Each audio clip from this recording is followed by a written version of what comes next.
Hi, CK. Welcome to your Google Glimpse. This Google Glimpse is all around CK's social media guidelines. Using social media is a great way to be able to connect with people outside of your classroom. You can connect with people all around the world, sharing your stories as teachers to what's going on in your classroom. It's an amazing tool, but we do have some guidelines in CK around that. So when you create an account for your classroom to be able to share pictures, post updates, your homework, you do need to register that with the district. And there is a link in this document to be able to do so.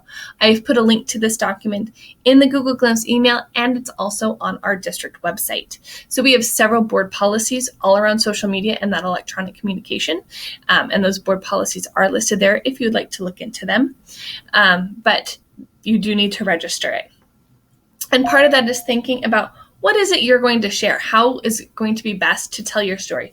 Is it through Twitter? Is it through a blog? What's your purpose? Because having guest student bloggers or having students tweet about writing the tweet for you is a really great way to tell that story. So just being thoughtful about that and letting students and parents know if you're communicating with students through social media. Clearly identifying yourself using that district email to keep it on that professional level. So all of that information is through the district and not on your personal email. And remembering that anything that is posted on social media for school, for your classroom, can be part of a public records request. So being thoughtful about that as well, making sure what you're posting is something that is going to be okay. You do want to keep those personal and professional accounts separate. So having your personal account to connect with your family and your personal friends, and then having your professional one to connect with those parents and to post about what's going on in your classroom. And making sure you're being really clear with that.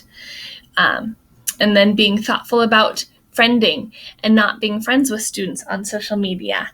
So you're not able to see that personal information because if there's to be anything posted that could be questionable, you could be obligated to report it. So really being thoughtful about those boundaries and who you're friending and who you're not.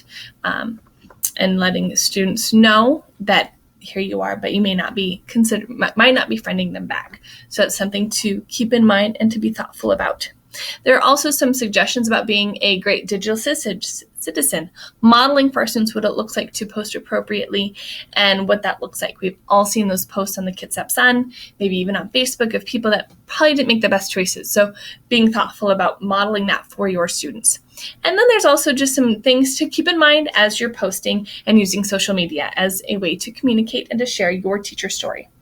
Hope you found this video helpful. If you have any questions, feel free to contact Christine Franson or Brandy Snow, your Future Ready Learning coaches, or the Community Relations Office.